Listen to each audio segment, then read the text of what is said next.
When I'm recording lead vocals for records, a lot of the times, sometimes as much as 50% of the time, I'm recording the singers without headphones.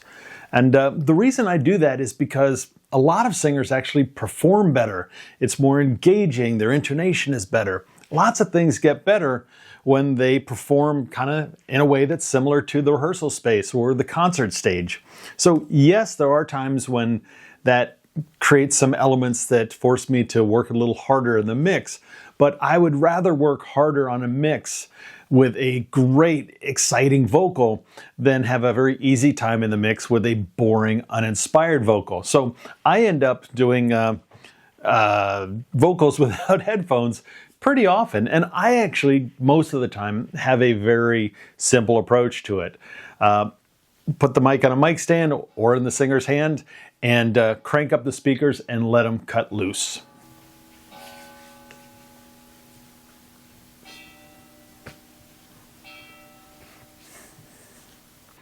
But for people who are more concerned about some of the music getting into the vocal mic, there are actually other techniques. And one of them is the old phase flip or polarity inverse, the more correct way to say that, trick. And I got thinking about this because I've got a private Facebook group, Ronan's Recording Bootcamp. Feel free to look for it. And somebody was asking about how to do that technique. And I thought, wait a second, I made a video about this that I could share. But I made the video back when I was doing Ronan's recording show. And one of my weird footnotes in history is I was the world's first audio blogger or recording podcaster. Not the best, but I was the first. And so I made a video back with Ronan's recording show, and Ronan's recording show doesn't really exist anymore. But I went and dug up the old footage that I will share with you now. By the way, this little thing starts off with a Oscar-worthy, amazing, dramatic performance with a couple stuffed animals.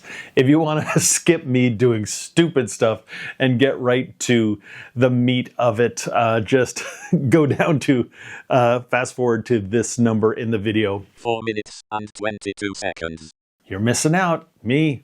Stuffed animals, it's good. But anyway, check it out and I hope it helps. But a lot of people were asking about a particular technique some people will use when recording vocals without headphones. It involves some phase. Actually, I won't even tell you. I'll just show you this technique in action, and that actually might make things a little bit easier for you.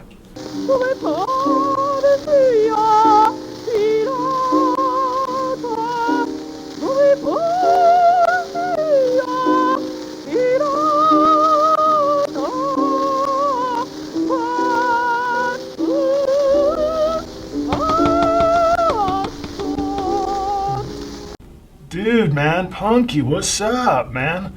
I'm not feeling this, man. Yeah, oh no, it's kind of hard, man. I'm not digging the way I'm singing. Yeah, dude, I'm not digging it either. I saw you guys play a gig last week and you were awesome, but man, this ain't happening. Is everything cool? Yeah, I don't know. I guess it's all right, but kind of having trouble hearing myself sing. It's kind of weird, having these headphones on. I never sang with headphones.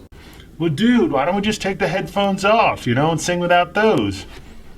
Yeah, we can do that in the studio? Yeah, sure, dude. This is rock and roll. We can do anything we want.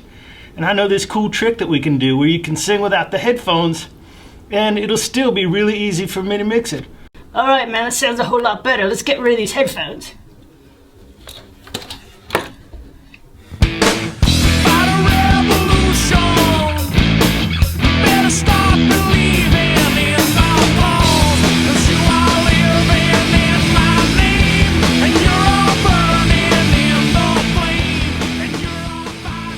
All right, Snuggles, actually being a great producer, knew that getting Punky the Snowman comfortable with the vocals, performance-wise, was more important than any of the technical issues. He decided to scrap the headphones, and he used what's actually a pretty common trick. And here's the trick. All right, our singer right here in front of the microphone, we've got a directional microphone that's picking up mostly this way, but more importantly, it's rejecting in the background. And we've got two speakers right here that the singer is listening to the music through. The most common way to do this to make it a little better is don't actually put this vocal mic back into your mix. That'll help some weird phase problems you could run into. But the trick here is to put both of these speakers out in front of the microphone like this. But here's the really important thing. You want to make sure that both of these speakers are the same distance from the microphone. And remember, I said the same distance from the microphone. I didn't say the same distance to the singer, because this singer might move around a little bit. But both of these speakers are going to be the same distance from the microphone. And what that's going to mean is the sound coming out of both of these speakers is going to be hitting the microphone at about the same time. The distance here between the two speakers this way doesn't really matter so much. It's this one we're concerned about. So we're going to set that up, same distance here, and we're going to make the mix mono, meaning the exact same thing coming out of both of these. So once that's done, the exact same thing is going to be hitting the mic at the same time. And here's where things get interesting. We take one of these and invert the phase on it. And if you've got traditional speakers that go to a power amp, the way you're going to invert the phase is you're just going to take the red and the black and swap them. And just on one speaker. This is the super important part. You only want to invert the phase on one of these speakers. If you invert it on both of it, the whole trick isn't going to work. And if you've got powered monitors with an XLR input, you can actually buy little adapters that will swap that, or if you're good with wiring yourself, you can actually just wire the positive and the negative backwards on a special cable to do this trick. So now when the sound comes out of this speaker and this speaker, this one is completely out of phase, and when they reach the microphone at the same time, those two signals are going to start to cancel each other out. So you're going to get a lot less bleed into the signal. You're not going to get no bleed because sound is going to be bouncing off the wall and the ceilings and all around. So you're certainly still going to hear some of it. And another good trick with this is to actually don't put too much low end into the mix coming out of these speakers, because low end is going to go all over the place.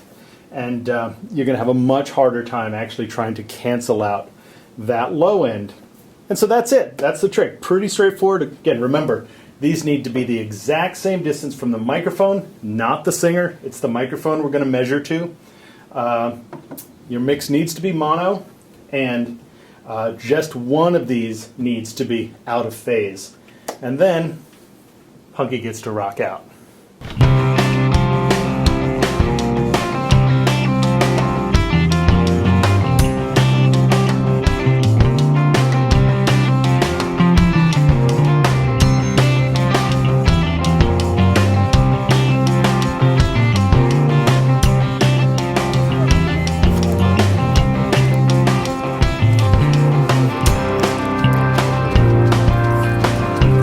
And by the way, if you're watching this before May of 2026, we still have some spots left at the Kakapehan Recording and Songwriting Retreat in Capon Springs, West Virginia, less than 2 hours from Washington, D.C.